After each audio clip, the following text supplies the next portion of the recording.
살아계신 우리 하나님 감사합니다. 오늘도 하루에 살 수 있는 목숨과 한 날을 주시고 시작된 하루를 예배로 출발하게 하셔서 너무나 감사합니다.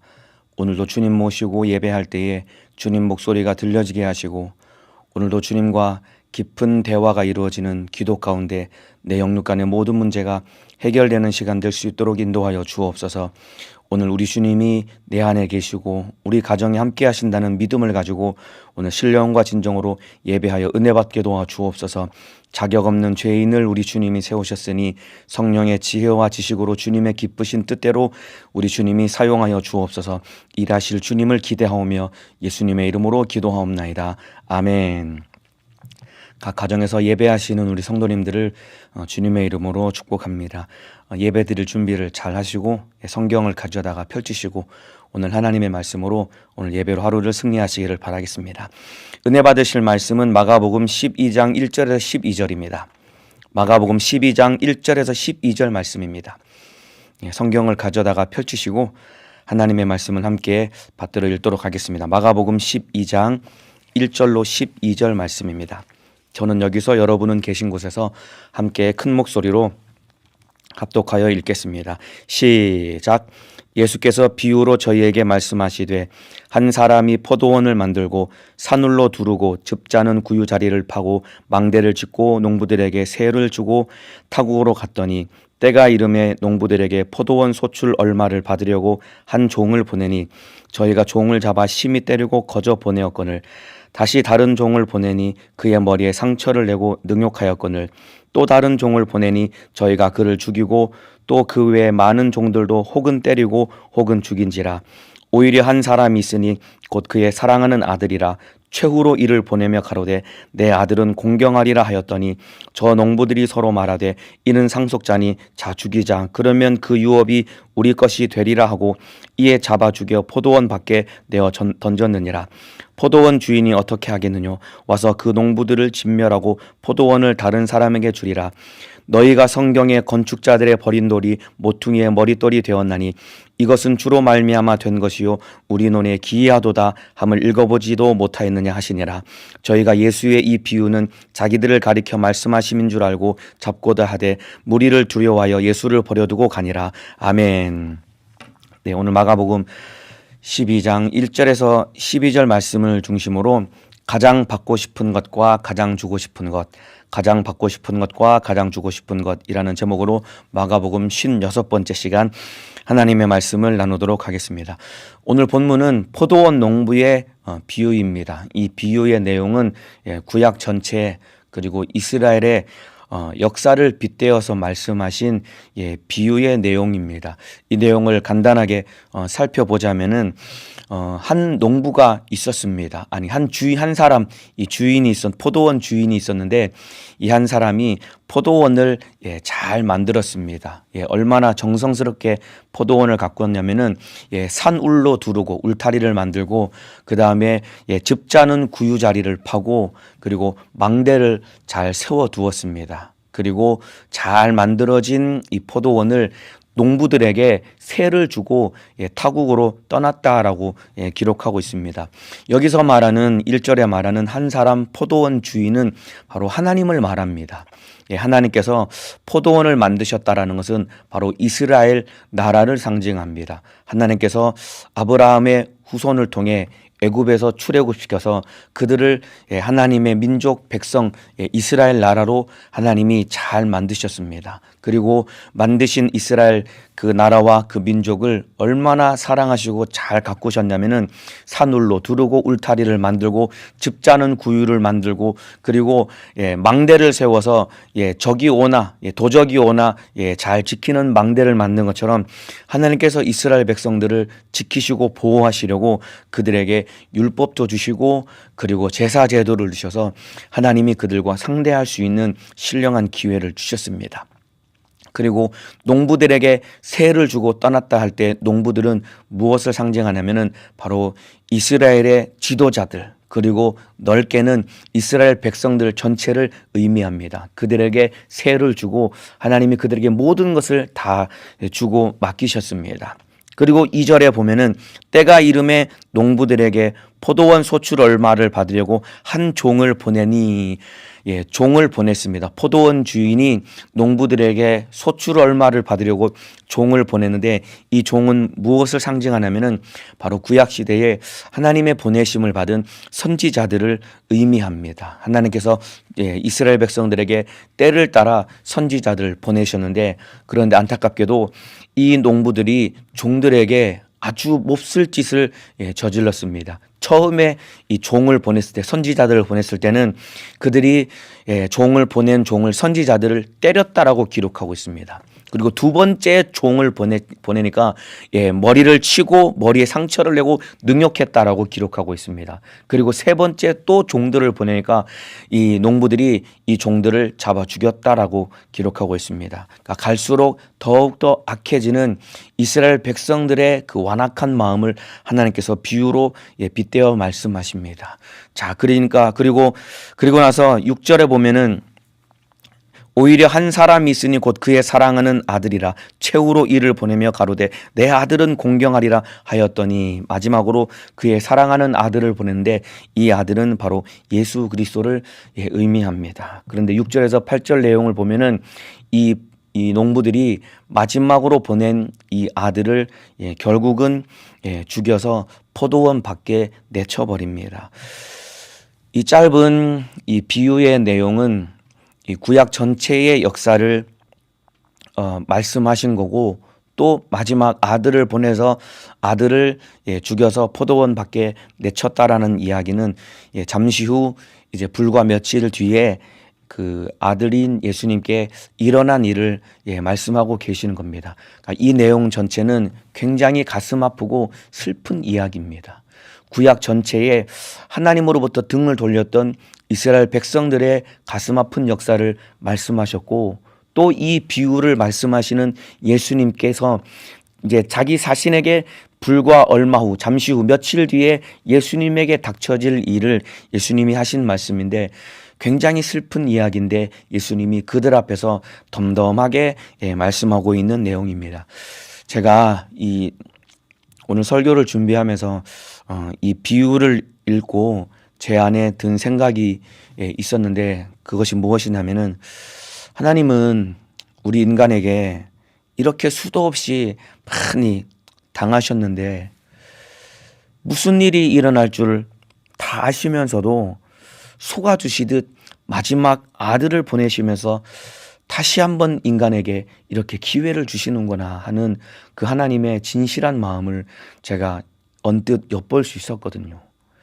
그렇게 구약시대 내내 종들을 보내시면서도 종들을 잡아 죽이는 이스라엘 백성들의, 우리 인간의 완악한 마음을 다 아시면서도 또다시 하나님이 속아두시듯 그 아들을 보내시면서 그 아들에게 우리 인간이 무슨 짓을 할지 알면서도 속아두시듯 기회를 주시는 그 하나님의 마음을 제가 엿볼 수 있었습니다. 예, 흔히들, 예, 부모님은 다 알면서도, 예, 자식에게 속아준다라는 얘기를 제가 들었습니다. 예, 그 말이 맞는 것 같습니다. 부모님들은 다 알면서도 자식에게, 예, 속아주는 것 아닙니까? 예, 자식은 부모가 모르는 것 같지만은 참으로 이 부모에게 뻔뻔스럽게, 예, 모르는 것 같아서 거짓말을 하고 속이지만은 그러나 부모님을 다 알고 있거든요. 제가 아주 어릴 때 초등학교 저학년으로 기억하고 있는데, 요맘때쯤 날씨가 한참 추울 때였거든요. 제가 막 콜록콜록거리면서 감기가 걸렸었는데, 내 엄마가 저 밖에 나갈 때 엄마한테 엄마 나 100원만 주세요. 맨날 하는 얘기가 100원만 달라 그랬거든요. 100원이면은 새우깡도 사 먹을 수 있고 뭐 과자도 사 먹을 수 있고 뭐든지 다 할 수 있는데 100원이었거든요. 엄마 100원만 주세요 해서 100원을 받아가지고 나갈 때 엄마가 저한테 야, 너 추우니까 감기 걸렸으니까 절대로 이 아이스크림, 그때는 하드라거든, 하드 사 먹으면 안 돼! 라고 얘기했거든요. 근데 친구들하고 놀다가 추워서 막 콜록거리고 콧물이 나는데도 그 아이스크림을 먹고 싶어가지고 결국은 100원을 주고 그 막대기 달려있는 그 아이스크림을 사서 먹고 친구들과 놀다가 들어왔거든요. 근데 제 기억에 엄마가 제가 아프고 하니까 이 대야에다가 물을 받아놓고 저를 씻겨주는데 엄마하고 이제 얘기를 하니까 입에서 아이스크림 냄새가 날 거 아니에요. 엄마가 저한테 너 하도 사 먹었지? 라고 엄마가 저를 다그치듯이 말씀하시는데 제가 아니라고 손살이 치면서 뻔히 들킬 거짓말을 했는데 엄마가 그때 그냥 넘어가시더라고요. 막 혼내킬 만도 한데 그냥 넘어가시더라고요. 지금 생각해 보면은 엄마가 뻔히 알면서도 속아주셨구나라는 생각을 했었습니다. 아마 엄마가 부모님이 자녀들을 향해서 마치 법정에 판사가 판결하듯이 자녀들이 잘못했을 때마다 자녀들을 혼내키고 그렇게 나무라고 판결하듯이 했다라고 한다면은 아마 누적된 죄값으로 모든 자녀들은 무기징역 내지는 사형 판결을 피할 수 없는 부모님 앞에 그런 죄악, 극악무도한 죄인임에도 불구하고 다 알면서도 속아주듯 넘어가는 이유는 왜 그러냐면은 자식들을 사랑하니까 그런 것 아니겠습니까? 이와 똑같이 하나님도 우리를 뜨겁게 사랑하시기 때문에 수도 없이 당했지만은 속아주듯 하면서도 다시 한번 기회를 주시는 것은 우리 인간을 사랑하기 때문인 것입니다, 여러분. 하나님은 우리 인간이 내가 어떤 인간인지를 다 알고 계시는 분입니다. 내 마음을 훤히 들여다보시기 때문에 내가 어떤 인간인지를 다 알고 계십니다. 그럼에도 불구하고 그렇게 세상 말로 하나님의 뒤통수를 칠 때가 한두 번이 아님에도 불구하고 참고 기다리시면서 기회를 주시는 것은 하나님은 나를 포기할 수 없기 때문이다 이 말입니다. 자식에게 그렇게 속아주면서도 그렇게 알면서도 속아주는 부모의 마음처럼 그렇게 속고 당하면서 참으로 우리 인간에게 뒤통수를 맞듯이 속고 당하면서도 참고 기다리면서 기회를 주시는 것은 하나님이 우리 인간을 사랑하시고 포기할 수 없기 때문입니다. 오늘 그 하나님께 돌아오는 신령하고 귀한 시간 되시기를 예수님의 이름으로 축복합니다. 2절에 보면은 때가 이름에 농부들에게 포도원 소출 얼마를 받으려고 한 종을 보내니라고 기록하고 있습니다. 포도원을 잘 만들고 가꾼 다음에 농부들에게 세를 주고 주인이 떠난 다음에 소출 얼마를 받으려고 또 종들을 보냈다라고 기록하고 있습니다. 종들을 보내서 소출 얼마를 받으려고 했는데 여기서 말하는 여러분 소출 얼마가 무엇을 의미할 것 같습니까, 여러분? 소출 얼마를 받으려고 종들을 보내는데 소출 얼마의 의미가 무엇일 것 같습니까? 실적을 의미할까요? 너 포도 몇 박스 땄어? 이번에 포도 몇 박스 땄어? 네가 포도 이번에 딴 포도 몇 송이야? 이런 의미를 말하는 것일까요? 그런 의미처럼 보일 수도 있을 겁니다. 너 포도 몇 박스 땄어? 여러분 이런 의미 이런 말처럼 들릴 수 있겠지만 그게 아닙니다, 여러분. 하나님이 우리에게 원하시는 것은 너 제사의 제물 뭘로 드렸어? 너 11조 얼마나 드렸어? 너 율법 얼마나 철저하게 지켰어? 이거를 원하는 게 아니다 이 말입니다. 이미 이런 것들은 이 당시 바리새인들이 여러분 열심을 내서 철저히 지키고 있던 것들이 다 이런 것들입니다, 여러분. 눈에 보이는 결과물, 눈에 보이는 실적. 여러분 이들이 철저하게 제사를 드렸고 11조를 철저하게 드렸고 율법으로는 흠이 없도록 열심히 율법을 지켰던 것이 이 당시 바리새인들, 서기관들, 이스라엘 백성들의 삶이었다 이 말입니다. 하나님은 이런 것을 원하는 게 아닙니다. 그래서 여기서 말하는 소출 얼마, 주인이 농부들에게 원했던 소출 얼마는 무엇을 의미하냐면은 바로 이스라엘 백성들의 마음을 의미하는 겁니다. 하나님을 떠난 이스라엘 백성들의 마음을 의미하는 겁니다. 더 넓게 의미를 따지자면은 이스라엘 백성들 자체를 의미하는 겁니다. 그러니까 하나님이 우리에게 원하시는 것은 실적이나 결과물, 소출 이런 실적이나 결과물을 원하는 것이 아니라 우리의 마음을 원하고 하나님을 떠난 우리의 마음을 돌이키기를 원하시는 것이고 우리 자신을 하나님께 드리기를 원하시는 것이 우리를 향한 하나님의 마음인 것이다 이 말입니다. 이해가 되시면은 아멘 하시겠습니다. 그래서 여러분 하나님께서 하나님을 떠난 이스라엘 백성들의 마음을 돌이키시려고 수많은 선지자들을 보내서 그들에게 말씀하셨던 것이 회개하라 바로 이 말씀이다 이 말씀이다 이 말입니다, 여러분. 선지자들을 보내서 하나님의 마음을 떠난 이스라엘 백성들 향해서 회개하라 회개하라 계속 외쳤는데, 회개하라라는 말의 의미는 마음을 바꾸라, 돌이키라라는 말이 회개하라라는 말의 의미인 것입니다. 예, 입술로 죄를 자백하고 고백하는 것도 회개이지만은 진짜 본질적인 회개의 의미, 회개하라는 말의 의미는 너의 마음을 돌이키라, 마음을 바꾸라라는 말이 바로 회개하라는 말의 의미인 것입니다. 그러니까 하나님이 참으로 종들을 보냈다라는 것은 이스라엘 백성들에게 선지자를 보내서 하나님이 애타게 그토록 원하시고 바라셨던 소출의 얼마는 무엇을 의미하냐면은 이스라엘 백성들의 마음, 바꾸고 말하면 이스라엘 백성들 그 자체를 하나님이 원하셨다 이 말입니다. 그런데 안타깝게도 그들이 마음을 돌이키지 않고 회개하지 않았습니다. 이것이 구약 전체의 역사인 것입니다. 종들을, 선지자들을 계속 보냈는데 그들이 그 마음을 돌이킨 게 아닙니다. 오늘 사는 우리에게도 똑같습니다, 여러분. 하나님이 우리에게 원하시는 것은 내가 열심을 내서 얻은 결과물이나 실적을 원하는 게 아닙니다, 여러분. 오늘을 살고 있는 우리에게 하나님이 원하시는 것은 내가 열심을 내서 얻은 결과물이나 실적을 원하시는 것이 아니다 이 말입니다. 생각을 해보세요. 하나님은 내가 열심을 내서 최대한 실적을 많이 올려야 될 만큼 하나님은 능력이 부족한 분이 아니다 이 말입니다. 하나님이 능력이 부족해서 너 조금만 더 열심히 해라, 조금만 더 노력해라, 그래서 우리가 실적을 열심히 노력을 해서 실적을 내야 될 만큼 하나님이 능력이 부족한 분이 아니다 이 말입니다.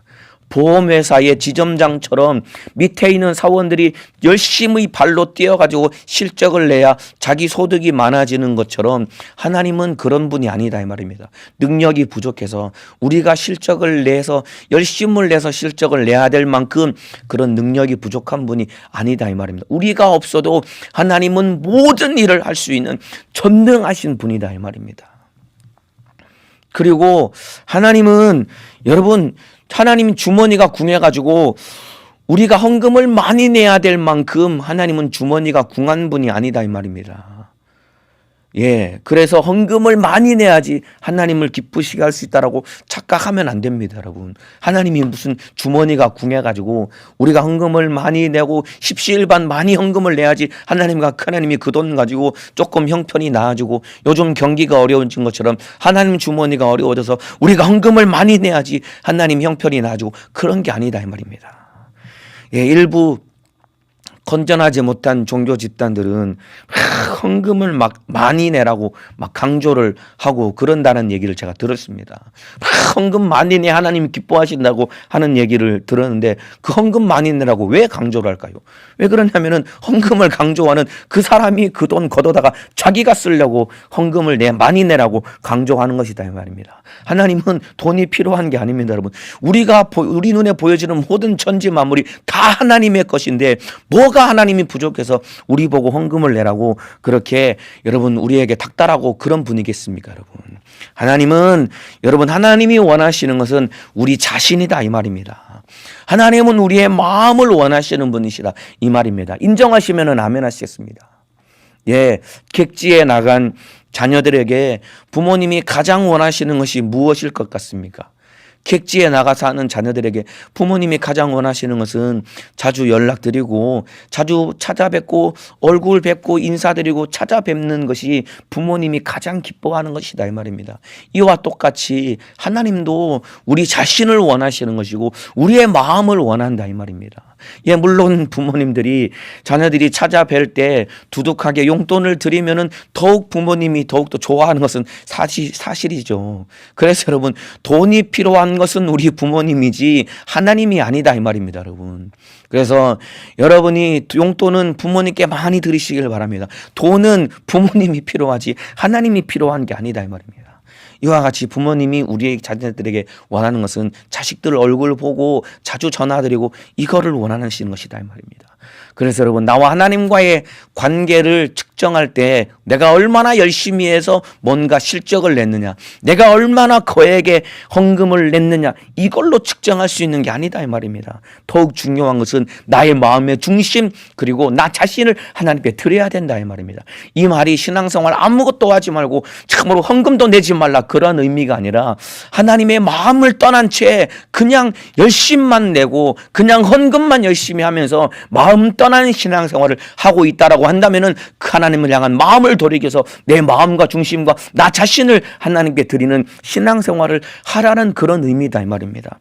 여러분, 사무엘이 사울 왕에게 뭐라고 책망했냐면은 사무엘상 15장 22절에 순종이 제사보다 낫고 듣는 것이 수양의 기름보다 나음이라고, 여러분 참으로 하나님 말씀에 불순종하고 그리고 짐승을 잡아서 하나님께 제사 드리려고 그렇게 자기의 불순종을 그렇게 뒤집어 씌웠던 사울 왕을 향해서 사무엘이 무섭게 책망한 것은 순종이 제사보다 낫고 듣는 것이 수양의 기름보다 나으니, 그러니까 보여지는 제사 행위 그리고 수양의 기름을 가장 기름진 것을 드리는 그런 너의 행위나 그런 것들이 중요한 것이 아니라 순종을 하나님이 원하시고 듣는 것을 하나님이 기뻐하신다는 것은 하나님은 너의 마음을 원하는 것이다라고 강력하게 촉구하고 그를 책망하고 있는 것이다 이 말입니다. 그러니까 하나님이 나에게 가장 원하시는 것은 내 마음의 중심 그리고 나 자신을 우리 주님이 드리기를 원하시는 것이다 이 말입니다.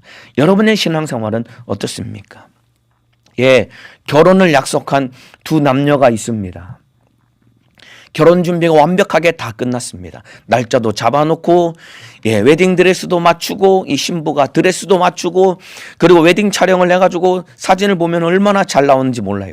청첩장도 날짜 찍어가지고 이미 다 돌리고 그리고 예식당도 잡아놓고 신혼집도 얻어놓고 거기다가 살림살이를 다 가득가득 다 채워놨습니다. 모든 준비가 완벽하게 다 끝났습니다. 근데 만에 하나 신부가 신랑을 향한 이 마음 하나 딱 잃어버렸다고 한다면은 이 결혼이 과연 성사될 수 있을까요? 모든 준비가 다 갖춰졌습니다.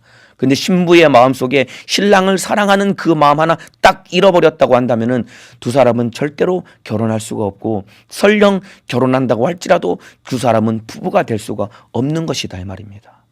이와 똑같이 우리 주님이 우리에게 가장 원하시는 것은 우리의 마음과 중심을 드리기를 원하시는데, 여러분의 마음은 어떠냐 이 말입니다. 여러분, 이스라엘 백성들이 하나님을 향한 마음을 다 잃어버렸다라 이 말입니다. 종들을 보내서 계속해서 마음을 돌이켜라, 회개하라 회개하라, 선지자들을 보내서 계속해서 회개하라 촉구했던 것은 너희 마음을 돌이켜라, 너희 마음을 나에게 좀 달라, 나는 너희 자신을 원한다라고 하나님이 애타게 촉구하고 요구하고 원하셨다 이 말입니다. 이들이 여러분 선지자를 보내서 회개하라고 외칠 때 이들이 제사를 안 드린 게 아니다 이 말입니다. 11조를 안 드린 게 아니다 이 말입니다. 율법을 안 지킨 게 아니다 이 말입니다. 모든 것을 다 했는데 마음이 하나님을 떠나서 두 마음을 품고 하나님의 가슴을 아프게 한 그들을 향해서 회개하라고 돌이키라고 촉구했는데 계속해서 종들을 잡아 죽이고 선지자를 때려 죽이는 그런 악행을 저질렀다 이 말입니다. 이와 같이 여러분, 인간이 하나님을 향한 그 자신을 하나님께 마음을 하나님께 드리지 아니하니까 계속해서 네 마음을 달라라고 하나님이 종들을 보내서 촉구했는데, 인간이 자기의 마음을 하나님께 계속해서 드리지 아니하니까 하나님께서 어떤 결단을 내리셨냐면은 인간의 마음을 하나님께 드리지 않는 그들을 향해서 여러분, 하나님이 당신의 마음을 우리에게 쏟아 부어 주셨습니다. 내 마음을 하나님께 드리지 않으니까 하나님이 자기 자신의 마음을 우리에게 쏟아 부어 주셨는데, 그것이 무엇이냐면은 하나밖에 없는 하나님의 아들을 우리를 위해서 내어주셨다 이 말입니다. 오늘 6절에 오히려 한 사람이 있으니 곧 그의 사랑하는 아들이라, 최후로 이를 보내며 가로되 내 아들은 공경하리라 하였더니, 하나밖에 없는 아들을 하나님께서 인간을 향해서 인간을 향해 내어 보내주셨습니다. 하나님 자기 자신의 마음을 우리에게 쏟아 부어 주신 겁니다.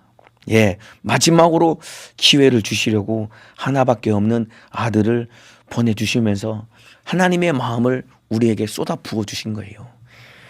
이와 똑같은 내용이 요한일서 4장 9절에 기록되어 있습니다. 하나님의 사랑이 우리에게 이렇게 나타난 바 되었으니 하나님의 마음을 이렇게 우리에게 쏟아 부어주셨다라고 기록하고 있습니다. 하나님이 자기의 독생자를 세상에 보내심은 저로 말미암아 우리를 살리려 하심이니라. 종들을 보내서, 선지자를 보내서 회개하라, 너희 마음을 돌이켜라, 너희 마음을 좀 나에게 달라라고 아무리 외쳐도 자기의 마음을, 인간이 자기의 마음을 하나님께로 돌이키지 않고 하나님께 드리지 않으니까 대신 하나님이 그 마음을 우리에게 쏟아 부어 주셔서 그 사랑을 나타내신 바가 바로 하나밖에 없는 아들을 우리에게 보내주셔서 우리를 살리려고 그 아들을 보내주셨다 이 말입니다. 여러분, 이렇게 아들을 보내주실 때 아들이 어떻게 될 것을 다 아시면서 하나님의 아들이 그 아들을 보내주신 거예요. 하나밖에 없는 아들을 이 땅에 보내실 때 그 몹쓸 종들이, 제 농부들이 종들에게 몹쓸 짓을 한 것처럼 자기 아들에게도 어떤 짓을 할지를 하나님이 아시면서도 그 아들을 보내셨는데, 왜 그러냐면은 그렇게 해야만 하셨기 때문에 아들을 보내주신 것이다 이 말입니다. 아들을 보내지 않으면 안 되기 때문에 하나님이 하나밖에 없는 그 아들을 보내셔서 자기 마음을 우리에게 쏟아 부어주신 것입니다. 예, 그래서 오늘 제목이 가장 받고 싶은 것과 가장 주고 싶은 것은, 하나님이 우리에게 가장 받고 싶은 것은 우리의 마음이다 이 말입니다. 그리고 하나님이 우리에게 가장 주시고 싶어 하는 것은 바로 하나님의 마음, 바로 하나밖에 없는 자기 아들을 우리에게 주시고 싶어 하는 것이다 이 말입니다. 이와 똑같이 반대로 우리가 하나님께 가장 받고 싶어 해야 되는 것은 하나님의 마음과 그 아들을 우리가 가장 갈망하고 소망하고 받고 싶기를 소망해야 된다 이 말입니다. 그리고 하나님 우리에게, 우리가 하나님께 가장 드리기를 소망해야 될 것은 우리의 마음을 드리기를 소망하며 갈망해야 된다 이 말입니다.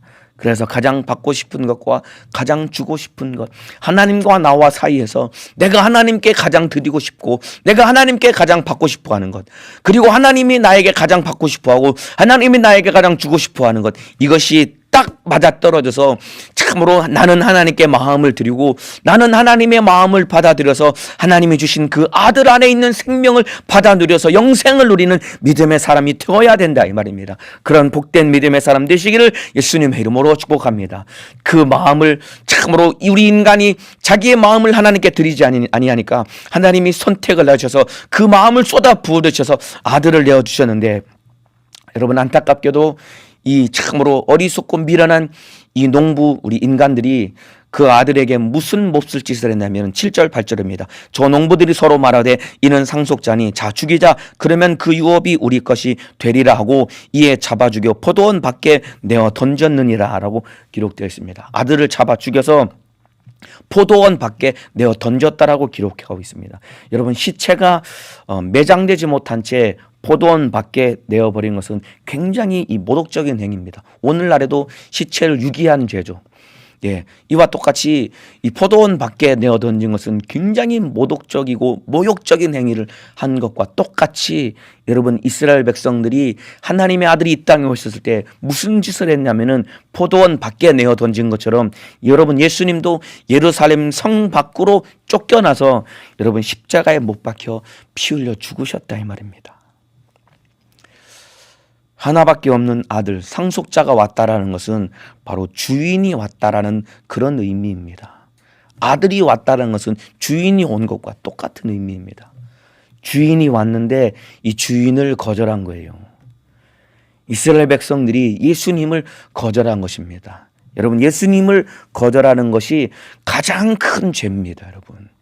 죄 중에 가장 큰 죄는 무엇이냐면은 예수님을 거절하는 것이 가장 큰 죄입니다. 여러분, 이 죄가 바로 사함받지 못하는 죄가 예수님을 거절하는 죄입니다, 여러분. 왜냐하면 예수님을 거절하는 순간 모든 기회를, 마지막 기회가 예수님인데 예수님을 거절하는 것이 가장 큰 죄고, 예수님을 거절하면은 그 뒤에 어떠한 기회도 없기 때문에 이 죄가 사함받지 못하는 죄를 저지른 것이다 이 말입니다. 보세요, 여러분, 오늘도 예수님은 오늘을 살고 있는 저와 여러분에게 소출 얼마를 받으시려고 오늘 예수님이 우리를 찾아올 것입니다. 예, 내가 일하는 일터에, 그리고 여러분이 계시는 가정에, 그리고 길을 걸을 때 언제 어디서 누구를 만나 무엇을 할지라도 오늘 예수님이 저와 여러분에게 소출 얼마를 받으시려고 오실 것입니다. 그때 내가 무엇을 드려야 되냐면은 내 마음을 하나님께 드려야 된다 이 말입니다. 우리 주님은 내 마음을 받기를 원하신다 이 말입니다. 여러분, 이 예수님을 거절하면 안 됩니다. 내 마음을 받기를 원하셔서 내가 집에 있을 때, 직장에서 일터에서 일할 때, 길을 걸을 때, 누구를 만나서 무엇을 할지라도 우리 주님은 나의 마음을 받기를 원하셔서, 소출 얼마인 나의 마음을 받기를 원하셔서 나를 찾아오실 때 이 예수님을 거절하면 안 된다 이 말입니다. 이것이 가장 큰 죄가 되는 거예요. 다른 게 죄가 아니라 참으로 내 마음을 받기를 원하시는 예수님을 거절하는 것이 가장 큰 죄입니다. 여러분, 내 마음이 예수님께, 내 마음이 예수 안에 없기 때문에 내가 죄를 짓는 것이다 이 말입니다. 내 마음이 예수님께만 있다라고 한다면 나는 죄를 지을 수가 없는 거예요. 잘 생각을 해보세요. 여러분이 덜컥 죄를 지을 때 여러분의 마음이 예수님께 있었는지 아니면 예수님 안에 없었는지 한번 생각을 해보시길 바랍니다. 내 마음이 예수님께 있으면 나는 죄를 지을 수 없다 이 말입니다. 그런데 내 마음이 예수님을 떠났기 때문에 수많은 이런 더러운 죄를 저지르는 것은 내 마음이 예수 안에 예수님을 떠났기 때문이다 이 말입니다. 예, 남편만 뜨겁게 사랑하는 여자가 어떻게 다른 남자에게 눈을 돌릴 수 있겠습니까? 남편만 뜨겁게 사랑하는 여자는 다른 남자에게 눈을 돌리지 않아요. 이와 똑같습니다. 내 마음의 중심이 예수님께만 고정되어 있고 내 마음의 중심이 예수님 안에만 있다고 한다면 나는 어떠한 죄도 넉넉히 이길 수 있는데, 오늘 우리 주님이 나에게 소출 얼마를 받으시려고 오시는데 주님이 나에게 원하시는 것은 내 마음이고 내 마음을 주님께 드려야 된다 이 말입니다. 그래야 죄를 이기고 주님의 뜻대로 살 수 있습니다.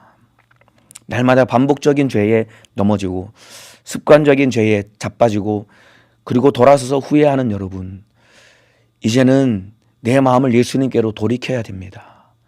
혹시라도 저와 여러분의 신앙생활이 구약시대 이스라엘 백성들처럼 꼬박꼬박 제사도 드리고 꼬박꼬박 11조도 드리고 참으로 율법을 지킨다고 애쓰고 노력한다고 하지만은 딱 하나 마음이 하나님을 떠난 그런 이스라엘 백성들과 똑같이 나도 11조도 드리고 예배도 드리고 겉으로 보기에는 예수 믿는 자처럼 종교적인 행위는 다 하고 있는데 내 마음 하나 딱 하나 예수님을 떠났다고 한다라고 한다면은 나는 예수님과 상관없이 날마다 죄에 빠져 주님과 주님 뜻대로 살지 못하는 그런 안타까운 자가 될 수밖에 없는 것이다 이 말입니다. 마음과 중심을 하나님을 겨냥하고 내 마음이 하나님 안에 있어야 된다 이 말입니다. 네, 아들을 거부하고 죽인 이 농부들의 최후 주인이 진멸해 버렸습니다. 9절에 보면은 포도원 주인이 어떻게 하겠느냐, 와서 그 농부들을 진멸하고 아들을 거부하고 죽인 농부들을 이 주인이 진멸해 버렸습니다. 예, 이와 같이 여러분, 예수님을 거부하고 버리면은 하나님의 심판을 피할 수가 없습니다. 여러분, 예수님을 거부하면 하나님의 심판을 피할 수가 없어요. 아들을 거부하면 기회는 영원히 끝입니다. 오늘 우리 주님이 나를 찾아오실 때 그 예수님을 거부하면 안 됩니다. 참으로 예수님의 마음을 받아들이고 나도 내 마음과 중심을 예수님께 드려야 됩니다. 여러분, 오해하시면 안 됩니다. 하나님이 나를 버리는 게 아니에요. 하나님이 우리를 버리는 게 아닙니다. 아니, 아들까지 내어주시기까지 우리를 사랑하신 하나님이 어떻게 내 영혼을 버리겠습니까? 하나님이 나를 버리는 것이 아니라 죄가 나를 심판받게 하고 죄가 나를 버림당하게 하는 것이다 이 말입니다. 그렇기 때문에 주님 앞에 죄를 자복하고 회개하고 돌이켜서 예수님께 내 마음을 드려야 내 영혼이 살 수 있는 것이지, 하나님이 나를 버리는 것이 아니라 죄가 나를 버림받게 하고 죄가 나를 심판받게 해서 영원히 망하게 하는 것이기 때문에 이제는 마음을 돌이켜서 내 마음과 중심을 하나님께 드리는 믿음의 사람 되시기를 예수님의 이름으로 축복합니다. 자, 그리고 포도원을 다른 사람에게 주리라라고 무서운 이 경고의 말씀을 우리 하나님이 말씀하고 계십니다. 여기서 나오는 포도원은, 처음에 나오는 포도원은 이스라엘 나라를 상징하는 것이지만은 9절에 나오는 포도원은 무엇이냐면은 이 포도원은 두 가지 의미가 있습니다. 이스라엘이라는 나라를 상징하면서 또 하나는 구원의 은혜를 상징하는 것이 바로 포도원입니다. 그러니까 포도원을 다른 사람에게 주리라라는 말은 이스라엘이 예수님을 거부하니까 구원의 은혜가 이방인에게 전해졌다라는 그런 의미를 말씀하고 계시는 겁니다. 그러니까 이스라엘이 구원의 은혜와 예수 그리스도를 빼앗겨 버린 겁니다. 예수를 거절하니까, 예수를 거부하니까 그것을 빼앗아서 이방인에게 주어서 오늘 살고 있는 저와 여러분이 이렇게 구원을 받은 것입니다. 그러니까 여러분, 하나님이 은혜를 주실 때 아멘하고 우리가 받아들여야 됩니다. 하나님이 은혜를 주실 때 아멘하고 받아들여야 됩니다. 하나님의 뜻은 참으로 내가 아니면은, 내가 불순종하고 내가 받아들이지 않으면은 다른 사람을 통해 이루어지고 하나님은 다른 사람을 통해서 일하시는 분입니다. 내가 거절하면은 다른 사람이 사용당하는 거예요. 여러분, 하나님은 나 아니어도 얼마든지 누구를 통해서든 일하실 수 있는 분이십니다. 아까 말씀드린 것처럼 하나님이 능력이 부족해서 나 하나 붙들고 사용하셔야 되는 분이 아니다 이 말입니다. 그래서 나 아니면 안 된다. 나 아니면 누가 이걸 하겠어? 나 아니면 절대로 안 된다. 여러분, 이런 말처럼, 이런 생각처럼 교만한 마음, 교만한 생각은 없는 겁니다, 여러분. 나 아니면 안 된다. 나 아니면 누가 이걸 하겠어?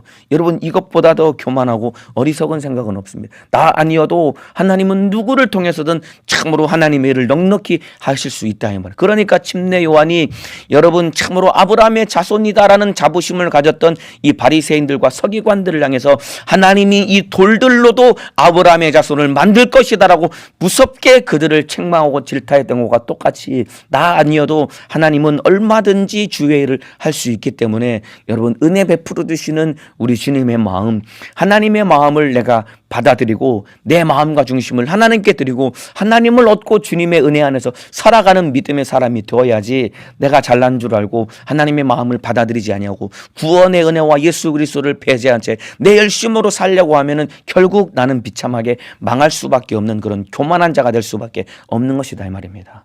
그렇기 때문에 하나님의 마음을 받아들이고 우리 주님 은혜 안에서 겸손하게 주님 뜻대로 사는 믿음의 사람 되시기를 예수님의 이름으로 축복합니다. 이제 마지막 10절 11절 말씀드리고 마치도록 하겠습니다. 10절에 너희가 성경에 이 비유를 말씀하신 다음에 마지막 결론처럼 예수님이 하신 말씀입니다. 너희가 성경에 건축자들의 버린 돌이 모퉁이의 머릿돌이 되었나니 이것은 주로 말미암아 된 것이요 우리 눈에 기이하도다 함을 읽어보지도 못하였느냐 하시니라 라고 우리 주님이 마지막 이 포도원 농부의 비유를 말씀하시면서 마지막 내린 결론인데, 이 말씀은 시편 118편 22절에서 23절 내용을 말씀을 인용한 말씀입니다. 그러니까 보세요. 성경에 건축자들의 버린 돌이 모퉁이의 머릿돌이 되었나니, 이 말은 무슨 말이냐면은 여러분, 예수님은 유대인들에게는 여러분 버린 돌 취급 당하셔서, 유대인들에게는 예수님이 버린 돌 취급을 당하셔서 십자가에 못 박혀 비참하게 죽으셨습니다.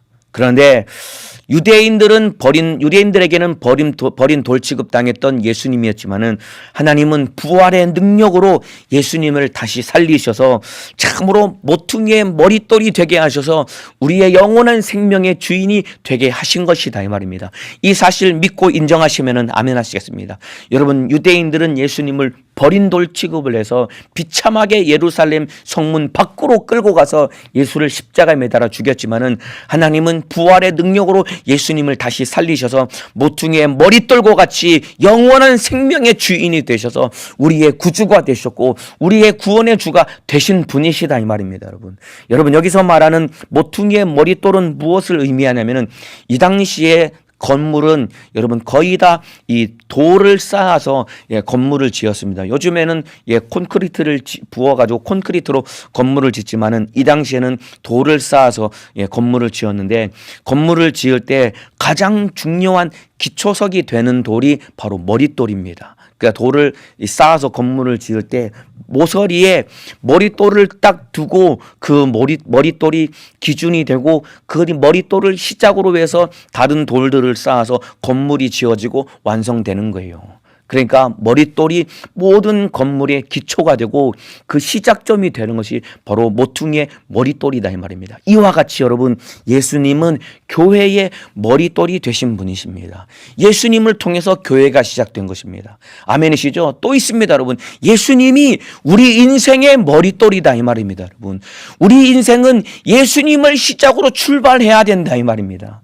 예수 믿기 전에는 우리는 죽은 영혼이었고 망할 수밖에 없는 인생이었습니다. 아니었지만 예수를 믿는 순간 우리가 거듭나 하나님의 자녀로서 새로운 인생을 출발하게 된 것과 똑같이 오늘 하루의 삶도 예수 그리스도가 우리 인생의 우리의 삶의 오늘 하루의 생활의 머릿돌 시작과 출발점이 되어서 그 예수로 시작하고 예수로 마감하고 예수로 완성되는 삶과 인생을 살아가야 되는 것이다 이 말입니다. 인정하시면 아멘 하시겠습니다. 그러니까 예수님께 내 마음을 드리고 내가 예수님의 마음을 받아들여서 나는 어디를 갈지라도 내 마음을 주님께 드리고 주님의 마음을 가지고 죄를 이기고 주님의 뜻대로 살아가는 예수의 사람이 되어야 되는 것이다 이 말입니다. 인정하시면 아멘 하시겠습니다. 여러분에게 예수님은 어떤 분이십니까? 나에게 예수님은 어떤 분이십니까? 나에게 예수님은 버린 돌입니까? 아니면은 모퉁이의 머릿돌입니까?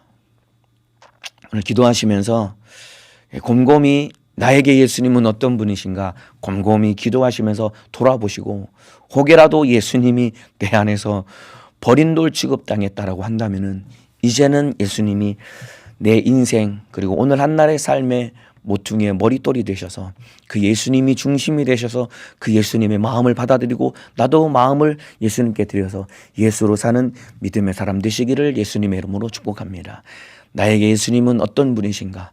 버린 돌인지 아니면 모퉁이의 머릿돌인지 오늘 나 스스로를 잘 점검해 보고 돌아보고 오늘 하루 예수로 승리하시기를 바라겠습니다. 가장 받고 싶은 것과 가장 주고 싶은 것 오늘 함께 말씀을 드렸습니다.